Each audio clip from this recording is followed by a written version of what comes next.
In this video, I wanted to show you guys why I base my minis the way I do, by showing the process of updating older models, and also showing some of the cool things that this can achieve. Welcome to the archive, my name's Matt. If you're a wargamer, stick around. There's a few things that can benefit you even if you don't play D&D. If you've seen some of my other videos, you might be familiar with why I highly recommend these hollow bases that are common in wargaming for all minis used for play.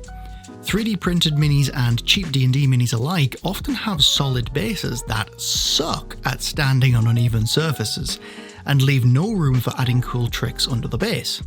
If your minis have these bases, don't panic. Right? Yeah, don't panic! I'll show some easy ways to fix that. Hollow bases are not only much better at standing on these surfaces, they also leave space beneath for other tricks. I like to cut down and superglue on small strips of steel cut from a steel tin can with scissors and gloves. The reason I do this rather than simply gluing on a magnet is twofold. If you glue a magnet on, you're kind of stuck with it, and if it ends up being problematic for whatever reason, tough.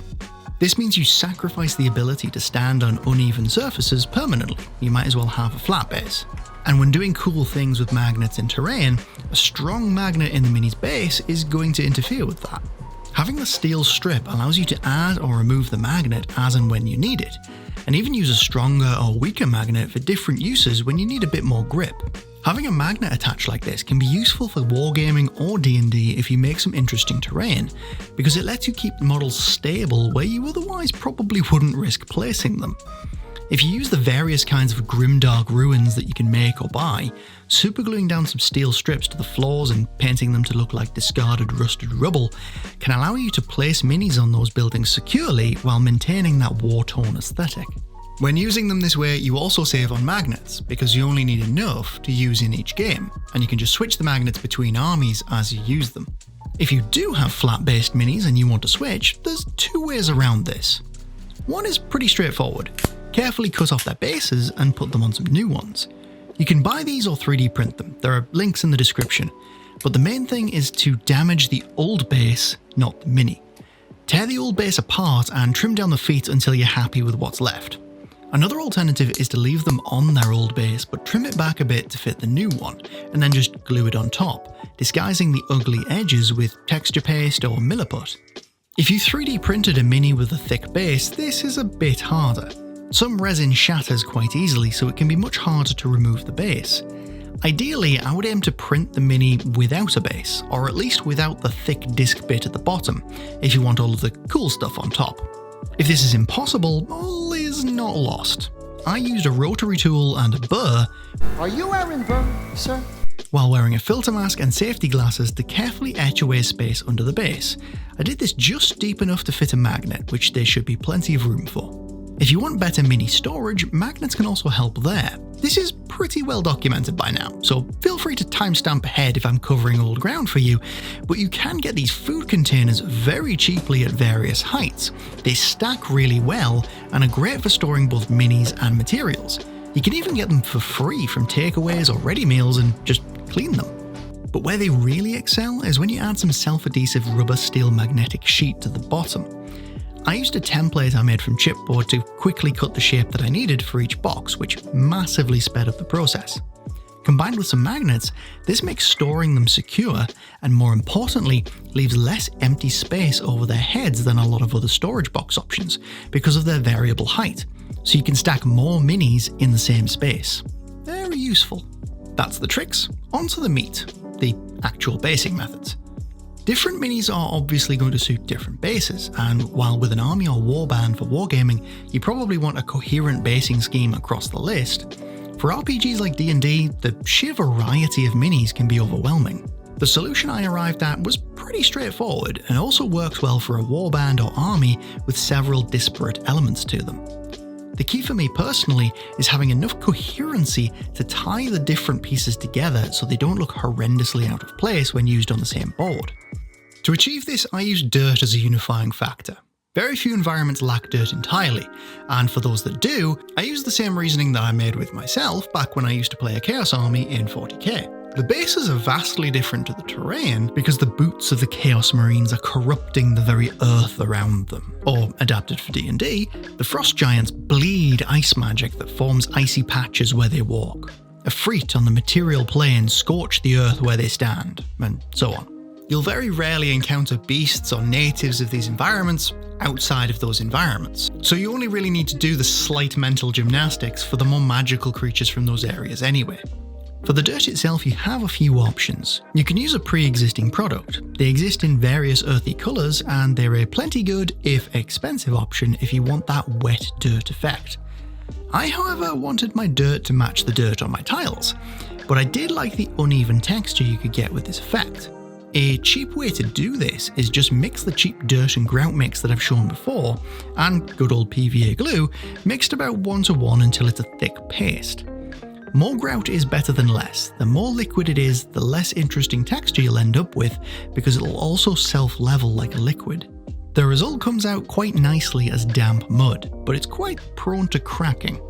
This isn't a huge problem because I'll be covering it, but it's worth bearing in mind if you wanted a replacement for the more expensive mud effects. I'm not sure if they also crack when thick. It's not something I've been able to experiment with. If it's something you have experimented with, let me know in the comments and help anybody out who's wondering. Another cool thing about it already being naturally dirt coloured is that if any of your top layer rubs off even slightly, the underlayer just looks like slightly wetter mud. I will just say quickly that I have edited my usual dirt and grout formula recently by adding some natural yellow earth pigments to the mix, as my dirt from the garden is a little bit red tinted, and the grout mix has some slight blue-grey, a bit of a cool tint. Adding the yellow brings it back to a more neutral brown. On top of this paste, I use my personal formula of dirt and grout, mixed 2:1 with Geek Gaming Forest Path Base Ready to add more interesting variety of texture to it. If you can't get this stuff, you'll get a similar effect from using more sandy earth in the grout mix in the first place. But my garden lacks in such sandy goodness, and the last time I went wandering in the woods with a spade, I got some weird looks. This forest path mix is really great, but it has a little bit too much sand and grit for my liking, so thinning it down is the perfect solution for me and makes it go further, saving a bit of money. On the other side of that equation, if you prefer expensive but quick, you can use this forest path instead of any of the dirt mixes that I've shown for any of my builds so far. I prefer to keep these bases reasonably neutral and modular to suit as many environments as possible. If you do wargaming, you might prefer a more specific top layer like one that Luke does with his base ready mixes. Either way, the grout paste still gives a nice cheap texture to layer these over. Speaking of which, I started on all of these bases by dabbing on the PVA and grout paste. For me, the best way to get a good texture with it was slapping it on and then dabbing the top with a sculpting tool or popsicle stick. On top of this, once it was dry, I layered that forest path dirt and grout mix over a decent layer of tacky glue. You want this thick enough to soak in the top layer for an interesting texture, but not so thick that it obliterates the mud texture underneath. Basically, you want to make sure it's not like butter scraped over too much bread. I leave it to dry with a layer of the mix lying on top, and only tap it off when it's fully dry. This makes sure there's none of the under texture showing through. You can seal this in by activating the grout using either just water or scenic sealant for a stronger hold. I find it a lot easier with an airbrush, but you can do it with a pipette by hand, though mixing a bit of isopropyl alcohol in there helps to break the surface tension. Now this is where it gets interesting. Depending on the creature, whether it's good or evil, where it lives, and what we associate with it, I add other things to the base accordingly. Just quickly, I wanted to thank my patrons who literally allow this channel to continue. If you like the idea of hanging out in a live stream, check out the link above. For this stone giant, for example, I wanted a mountainous look. I added a large plaster rock in the centre, superglued to some 1/2-inch foam, and covered the foam in grout paste, with the forest path dirt mix from earlier layered in the crevices and at the edges. How did I manage this without the plaster simply breaking off at the foot, you ask? I pinned it. Basically, I worked out where the mini was going to stand and then planned out a support using steel wire, otherwise known as paper clips. The plaster is a bit fragile, so I drilled it by hand gently before gluing, and then lined it up on the foam and drilled through that into the base, supergluing the wire in place at the bottom and hot gluing it to the foam at the top. Then I just drilled a hole in the model's foot, cut down the wire to fit, and superglued that in place. The other foot I hot glued to the foam, which is then going to be covered in more grout paste. I painted the plaster rock as normal using the leopard spot technique of thinned down watery paint, using a tan yellow ochre mix with a black tan mix over it. You can see more on this technique in the caverns video. Incidentally, for removing these thick, ugly bases, I can highly recommend a proper pair of full-size wire cutters. There's a link to these in the equipment list. Finally, I added the finishing layer of dirt, grout and forest path. The mini itself is not actually glued to the plaster rock, it's superglued to the wire. This means the pressure is still exerted on the plaster, but it's spread down the whole length of which is also reinforced with superglue, rather than on one small surface area that would easily crack off and detach. Now, that works great for the stone giant, but on these bugbears and hill giants on the other hand, I wanted more of a forest look. I used some Geek Gaming forest floor base ready, which shares that dirt again, but with added forest shapes and textures. I used some putty to leave the model slightly above the base. This is another useful trick when basing. It means when applying your texture paste or base ready, it doesn't look like the feet are sinking into the swamp. That burned down, fell over, then sank into the swamp. To add detail, I used the grout paste again, but this time added dead wood pushed into the mud to look like fallen branches. This was just one option though. For another one, I embedded these 10 to 20mm limestone tarmac stones in the dirt and grout mix, supergluing them down first. And another one I superglued a plaster rock to the open ground to break it up, and added a few other bits that you'll see in a minute. All the stuff I use here is linked somewhere in my equipment list in the description, if you want to know where to find it yourself. For all of these, I added the forest floor base ready to the flatter areas, and used the forest path and grout mix on the undersides of any raised embankments and at the edges, using fast-drying basing glue again. For some more details, I also added a few leaves using Green Stuff World Natural Leaf Litter. If you have a birch tree nearby, they actually drop these as seeds. They're absolutely perfect for bases like these. I was very precise with this to start with, but you can just sprinkle some on. I was still a bit careful though, I didn't want to obscure the other forest floor details.